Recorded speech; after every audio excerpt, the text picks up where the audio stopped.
पाकिस्तानी आतंकवादियों द्वारा पहलगाम में निर्दोष लोगों की हत्या को आज काफी दिन बीत चुके हैं।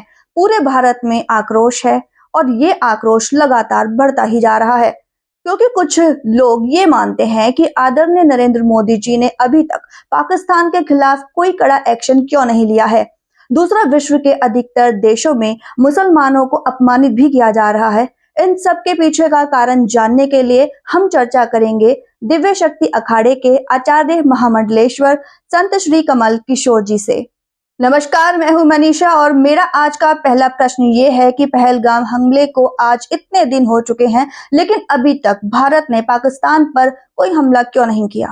किसी भी देश पर आक्रमण करने के लिए उस देश के प्रधानमंत्री को फैसला लेने के लिए, निर्णय लेने के लिए 7 आग के दरियाओं से गुजरना पड़ता है।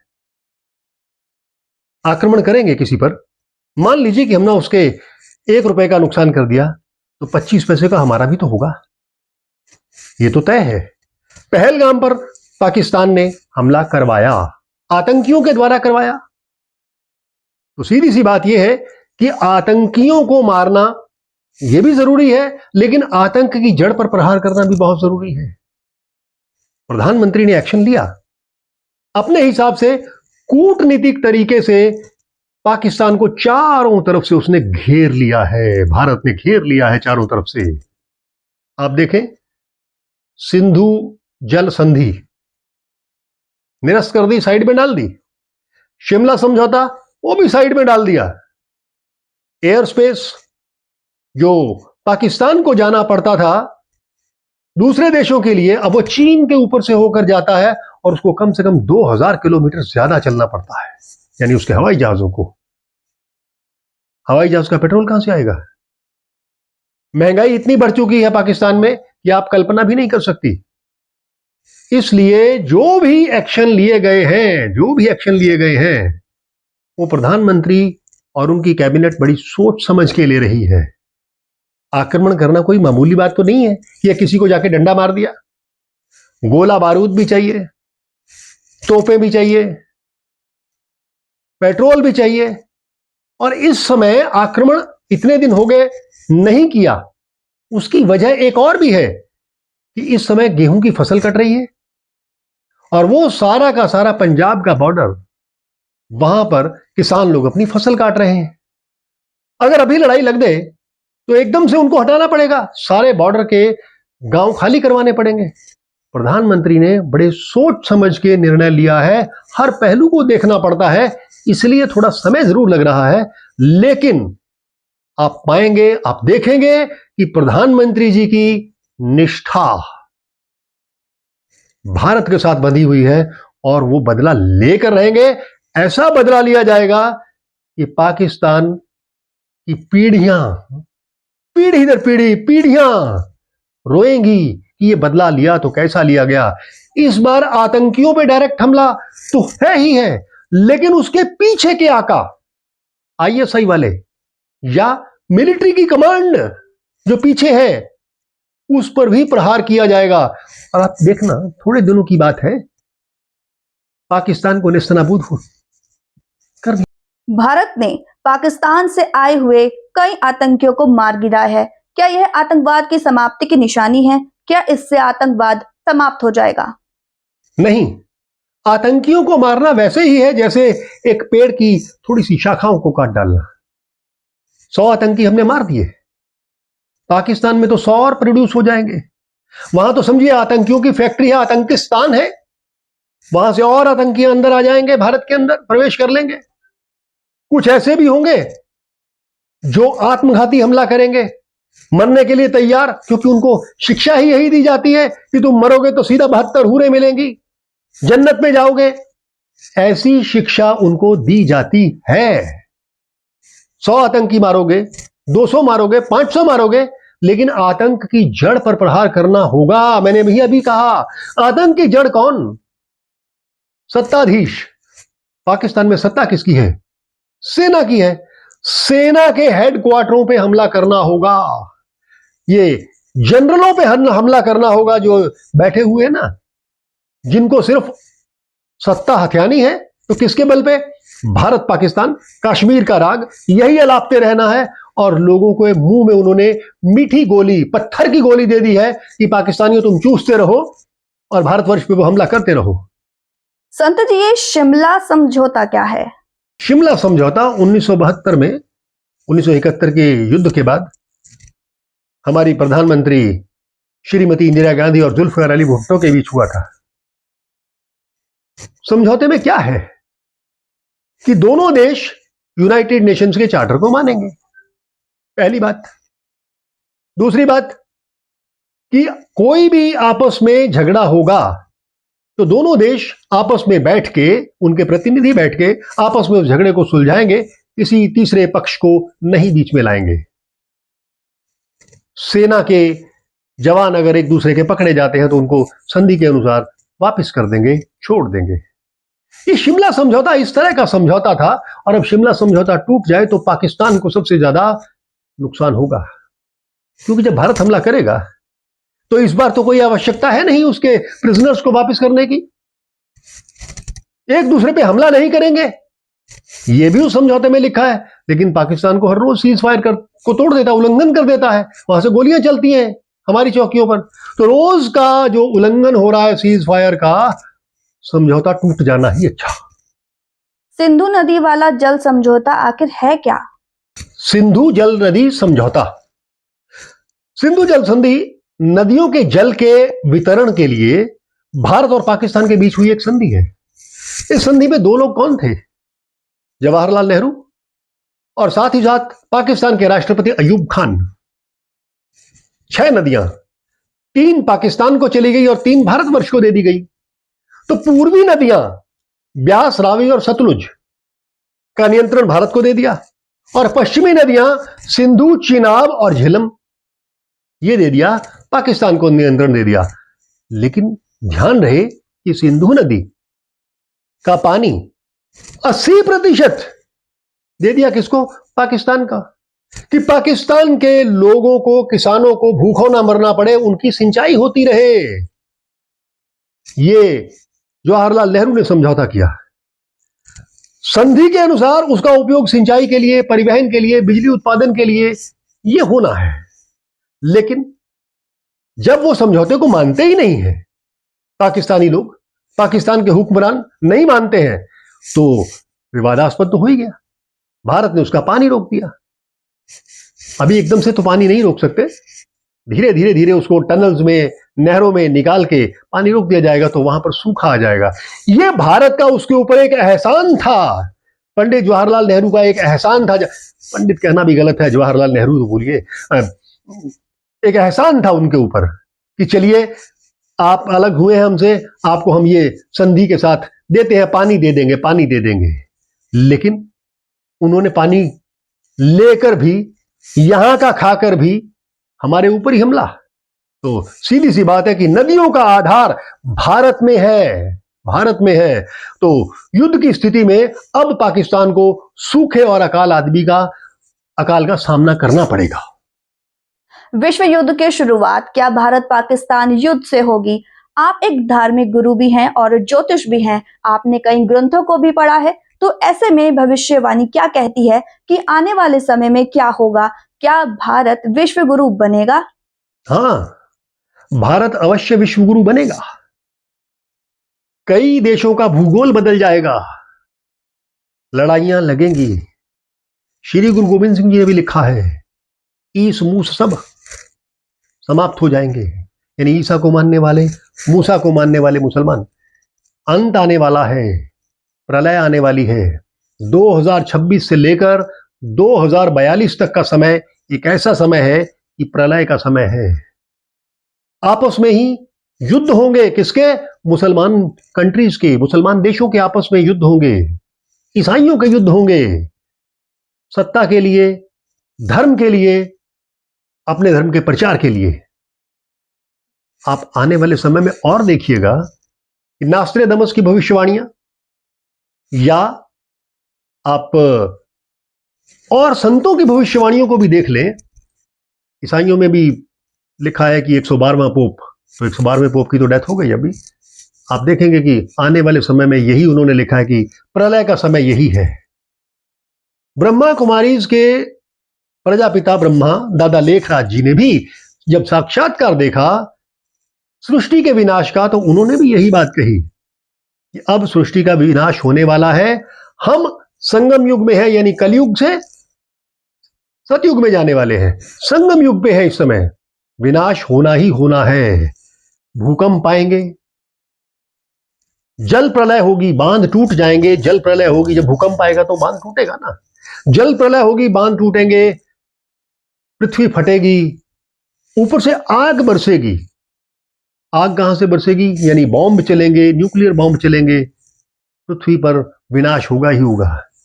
कुछ लोग बचेंगे, कुछ लोग जो बचेंगे वो सात्विक लोग होंगे, धर्म के प्रति निष्ठा होगी। और यही बात कुरान में भी लिखी है कि वही लोग बचेंगे। यानी 72 फिरके खत्म हो जाएंगे, सिर्फ एक फिरका बचेगा मुसलमानों का। वो एक हदीस में लिखा है, एक जो बचेगा वो लोग सात्विक लोग होंगे, जो अल्लाह को मानने वाले होंगे। अल्लाह कौन? अल इल्या। अल इल्या विशेष रूप से पूजनीय एक परमात्मा, उसको मानने वाले, प्रेम करने वाले, सद्भाव रखने वाले, यूं ही किसी को मार देने वाले नहीं, मानवता को बर्बाद करने वाले नहीं। ये सब के सब लिखा है कि दोजख में जाएंगे। तो भारत विश्व गुरु बनेगा। हम भी ये भविष्यवाणी कर रहे हैं कि आने वाले समय में आप पाएंगे कि बहुत युद्ध होने वाले हैं, लोगों के, देशों के भूगोल बदल जाएंगे, सीमाएं बदल जाएंगी, छोटे देश समाप्त हो जाएंगे, और सबसे बड़ा विनाश होगा इंग्लैंड का होगा, अमेरिका का होगा, चीन का होगा। आप देखेंगे कि इनका कैसे, किस तरह से विनाश होता है। कई देश मिट जाएंगे, नक्शे से ही मिट जाएंगे, उनका नामो निशान मिट जाएगा। ये समय आने वाला है और भारत जरूर विश्व गुरु बनेगा। भारत के गद्दारों को भी सजा जरूर मिलेगी, विश्व गुरु बनेगा। मैंने तो ऐसा भी सुना है कि भविष्यवाणी यह कहती है कि एक समय ऐसा भी आएगा कि पूरे विश्व में मुसलमानों का ही राज होगा। हाँ, ये लिखा है, श्री गुरु गोविंद सिंह जी ने भी इसका वर्णन किया है 100 साखी में। ये ठीक है, और 57 देश तो इनके पास है ही है। और अब आप देखेंगे कि इंग्लैंड में भी इनका राज हो ही गया एक तरह से, काफी हद तक। कनाडा में भी ये लोग हावी हो रहे हैं। लेकिन आसुरी राज ज्यादा देर नहीं चला करता, देवताओं का राज आना ही आना है। ये असुरों का राज जब भी खत्म हो जाएगा, आप देखिएगा ये आपस में ही लड़ मरेंगे। संत जी, ये बताइए कि अधिकतर आतंकवादी मुस्लिम ही क्यों होते हैं? इसलिए कि उनकी पढ़ाई, जो पढ़ाया उनको जाता है, वो ये पढ़ाया जाता है कि अल्लाह की राह में कुर्बान हो जाओ, जिहाद करो, जबकि उन्हें जिहाद का अर्थ ही नहीं मालूम। जिहाद करना होता है अपने अंदर की बुराइयों से, लेकिन वो बाहर के लोगों से लड़ते हैं। उनके अंदर एक भावना भर दी जाती है। जैसे एक सूरा तौबा है, ये 9वीं सूरा है, उसकी 5वीं आयत में ये लिखा है, साफ साफ लिखा है कि 4 महीने गुजर जाने पे जहां भी किसी मुश्किरीन को पाओ, यानी किसी बुत प्रस्त को पाओ जो मूर्ति की पूजा करता है या वो काफिर है, तो उसे काट डालो, मार दो, उसकी घात में बैठे रहो। और अगर वो इस्लाम को कबूल कर ले, नमाज कायम कर ले, तो उसे ज़कात ले लो और उसे छोड़ दो। अगर वो मुसलमान बन जाता तो उसे छोड़ दो। ये इंटरप्रिटेशन की जा रही है, लेकिन ये भी कुरान की गलत इंटरप्रिटेशन है।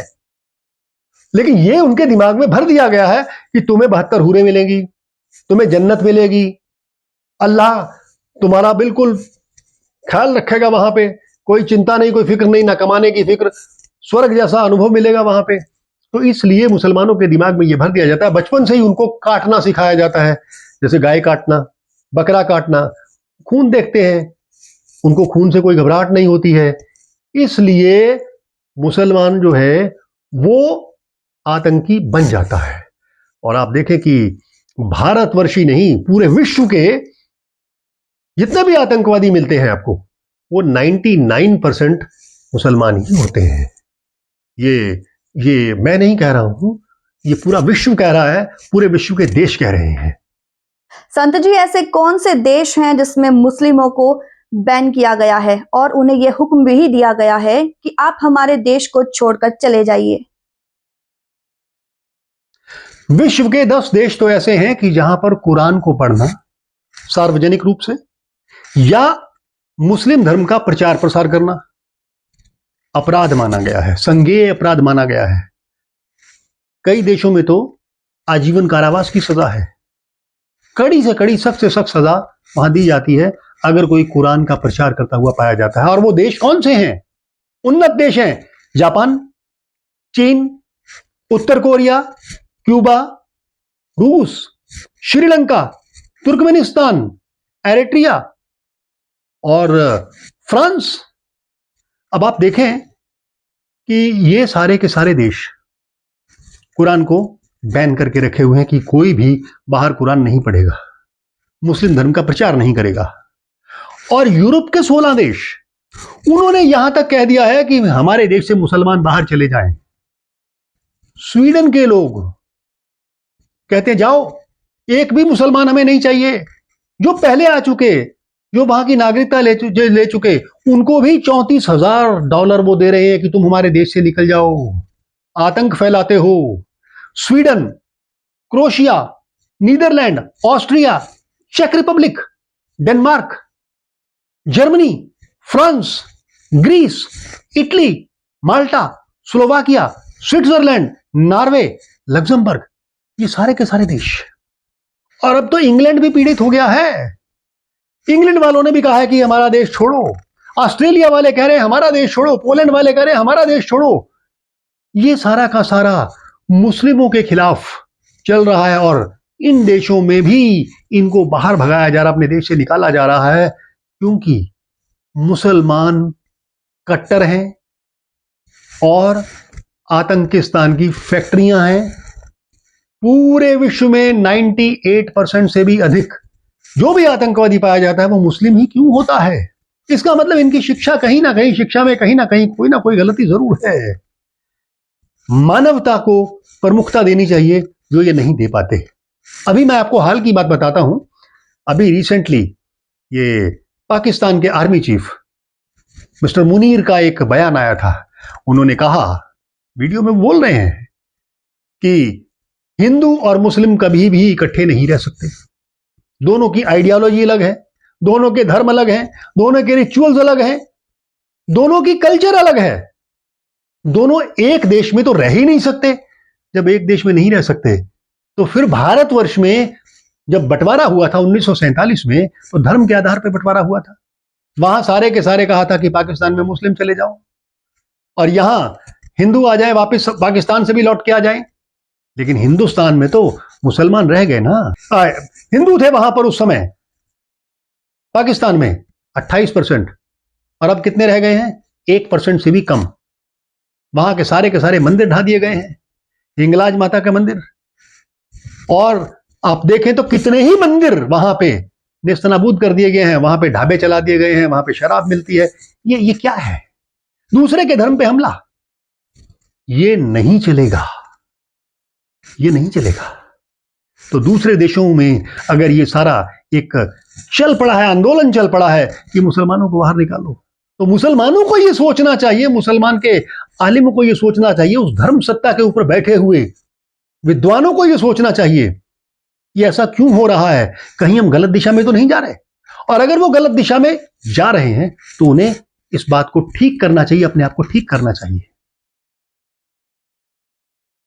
महात्मा गांधी जी ने तो ये कहा था कि ईश्वर अल्लाह तेरो नाम। जब ईश्वर और अल्लाह एक ही हैं तो फिर ये लड़ाई क्यों?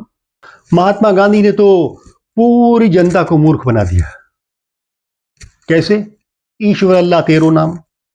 अरे ईश्वर और अल्लाह अगर एक हैं, सभी का भगवान और सभी का ईश्वर एक है, तो क्या अल्लाह हुक्म देता है कि ईश्वर को मानने वालों को मारो या जो मूर्तियों की पूजा करते हैं उनको मारो? नहीं ना। इसका मतलब यह है कि ईश्वर और अल्लाह अलग अलग हैं, और अगर एक है तो तुम्हारा और मेरा अल्लाह, अल इल्या, अल माना विशेष रूप से, इल्या मैंने पूजनीय अरबी का शब्द है और साथ ही साथ ये संस्कृत में ऋग्वेद में भी आता है। तो इसका मतलब तुम्हारा भगवान और हमारा भगवान एक है। तो फिर भगवान एक है तो अल्लाह कैसे हुक्म दे सकता है कि जाओ और काफिरों का कत्ल कर दो, हिंदुओं का कत्ल कर दो, गजवाए हिंद कर दो? ये सारी चीजें देखने के लायक हैं। और महात्मा गांधी ने तो यहां तक कर दिया कि जो भी फैसिलिटी देनी है जवाहरलाल नेहरू ने भी जो फैसिलिटी देनी है वो सारी की सारी मुसलमानों को दे दो और हिंदुओं से ले लो। ऐसा नहीं होना चाहिए था। जो हुआ है गलत हुआ है, उसको ठीक किया जा रहा है। वक्फ बोर्ड को आप ने सुना होगा, वक्फ बोर्ड का केस। वक्फ बोर्ड के पास पहले बहुत थोड़ी सी जमीन थी और आज वक्फ बोर्ड के पास लाखों एकड़ जमीन है। वक्फ बोर्ड जिस भी जमीन पे अपना हाथ रख दे, जिसको भी अपने कागजों में चढ़ा ले, वो जमीन उसकी हो जाती है और उसकी अपील आप सुप्रीम कोर्ट तक नहीं कर सकते। ऐसा कानून बना के चले गए वक्फ बोर्ड वाले, यानी कांग्रेस सरकारें। महात्मा गांधी ने जो किया वो उस समय गलत किया। बंटवारा हो रहा था, होने देते। जा रहे थे मुस्लिम तो जाने देते, हिंदू यहां रह जाते, कोई झगड़ा ही नहीं होता। भारतवर्ष में क्या गृह युद्ध होने की संभावना है? गृह युद्ध तो आप देख रहे हैं कि हो ही रहा है। अभी इस देश में 5 लाख पाकिस्तानी पकड़े गए हैं। 5 लाख मुस्लिम महिलाएं यहां की हैं जिन्होंने शादी की है पाकिस्तान में, यानी उनके शौहर, उनके पति पाकिस्तान में और वो यहां रह रही हैं कहां? भारतवर्ष में। आज से नहीं, कई सालों से उनके आधार कार्ड बने हुए हैं, पैन कार्ड बने हुए हैं, बैंक अकाउंट खुले हुए हैं, राशन कार्ड बने हुए हैं। भारत की तरफ से जितनी भी फैसिलिटीज लोगों को मिलती हैं वो सारी की सारी वो ले रही हैं। जितनी भी योजनाएं हैं उनका लाभ उनको मिल रहा है। 5 लाख ने बच्चे कितने पैदा कर दिए? एक एक फैमिली में कम से कम 5-5, तो 5 को गुणा कर लो, हो गया 25 लाख। उनके आगे बच्चे हो गए, यानी संख्या पहुंच गई करोड़ों तक। नागरिकता उनकी कौन सी है? भारतीय। पति कौन? पाकिस्तानी। तो अगर वो पाकिस्तान के लिए जासूसी कर रहे हों, हमें क्या पता? पाकिस्तान को वो सारी सूचनाएं देते हों तो हमें क्या पता? और वैसे भी ये कहा जाता है हर जगह पे कि जो शौहर का धर्म होता है, जो शौहर का देश होता है, मुल्क होता है, जहां की नागरिकता उसकी होती है, वहीं पत्नी की भी होती है। तो पत्नियां यहां क्यों रह रही हैं? और आज भारतवर्ष की सरकार ने उनको बाहर निकालने का फैसला लिया है कि जाओ, अपने देश में जाओ, क्योंकि तुम यहां के नागरिक नहीं हो। लेकिन जो भारत में मुसलमान रहते हैं वो भारतीय हैं, उनको तो नहीं कहा ना। सिर्फ बांग्लादेशियों को, जो बांग्लादेश से आए हैं, चाहे वो मुसलमान हैं या कोई भी हैं या पाकिस्तानी हैं, उनको कह रहे हैं कि आप अपने अपने देश जाओ। तो गलत क्या कह रहे हैं? क्योंकि ये हमारे देश की इकोनॉमी पे एक बोझ हैं, उनको यहां से हटाना ही चाहिए। वोट के लालच में, सत्ता के लालच में कांग्रेस की सरकारों ने या और दूसरी सरकारों ने, विपक्षी पार्टियों ने ये एजेंडा चलाया कि उनको लाओ, यहां बसाओ, और अब उनको यहां से निकाला जा रहा है। कानून के तहत ऐसी कड़ी से कड़ी सजा होनी चाहिए कि ये लोग बॉर्डर पार ही ना कर पाए।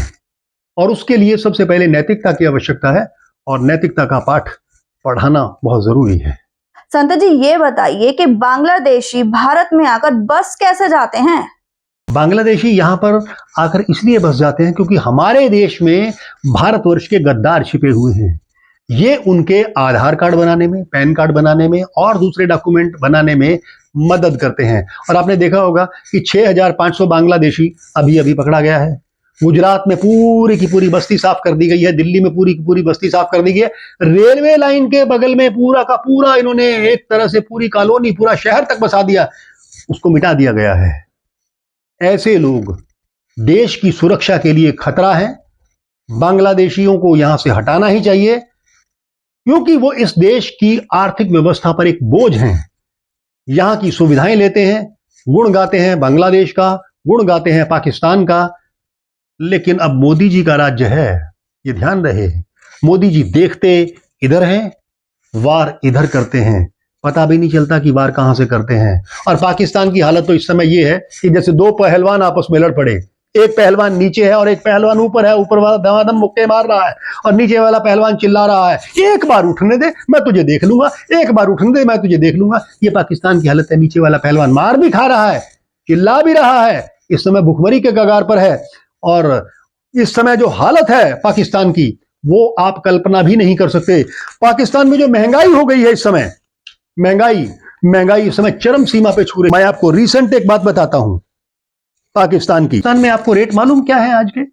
पेट्रोल 255 रुपए प्रति लीटर, आलू 100 रुपए किलो, टमाटर 250 रुपए किलो, प्याज 215 रुपए किलो, खीरा 180 रुपए किलो, दही 250 रुपए किलो, और तो और हरी मिर्च साधारण सी चीज है 350 रुपए किलो है, शिमला मिर्च 400 रुपए किलो है, पत्ता गोभी 150 रुपए किलो है, गेहूं का आटा 150 रुपए किलो, और तो और सब्सिडी वाला गेहूं जो है वही 3100 रुपए का उनको 30 किलो मिलता है। चिकन 490 रुपए, हालत पस्त है पाकिस्तान की। दूध 210 रुपए लीटर बिक रहा है, तो पाकिस्तान क्या करेगा? रोटी, एक रोटी अगर ढाबे पे लेने चले जाओ ना तो 25 रुपए की एक रोटी मिलती है। कुछ नहीं हो सकता पाकिस्तान का, लेकिन इनको एक घुट्टी पिलाई जाती है। पाकिस्तानियों को, पाकिस्तानी वीडियोस आप देख लो, घुट्टी पिलाई जाती है कि हमें गजवाए हिंद करना है, पूरी धरती हमारी है, अल्लाह ने हमारे नाम पे लिख दी है, पूरी धरती पे हम राज करेंगे। कैसे राज करोगे? खाली हवा में? अब भी संभल जाओ, ये वक्त है संभल जाने का। मोदी जी देखते दूसरी तरफ हैं, वार दूसरी तरफ करते हैं, पता भी नहीं चलता कहां से कहां चोट मारेंगे। सन्यासी आदमी है, ध्यान से बच के। और मैं आज आपको विश्वास दिलाता हूं कि मोदी जी के नेतृत्व में भारतवर्ष विश्व गुरु बनेगा ही। आने वाला समय प्रलय का है, वो है, प्रलय तो होगी, मारकाट मचेगी, गृह युद्ध भी होगा। गृह युद्ध में आसुरी शक्तियों का विनाश हो जाएगा, कुछ देवता भी मरेंगे, कुछ दैत्य भी मरेंगे, लेकिन दैत्यों का कंप्लीट विनाश हो जाएगा। और आने वाला समय आप देखिएगा, भारत विश्व गुरु बनेगा। तो ये थी कुछ ऐसी सच्चाइयां जिनको आप जैसे देशभक्तों को बताना बहुत जरूरी था। यदि आपको हमारी वीडियोस अच्छी लगती हैं तो हमारे चैनल को सब्सक्राइब कीजिए, लाइक कीजिए, शेयर कीजिए और कमेंट करना ना भूलें। जय श्री राम, भारत माता की जय, वंदे मातरम।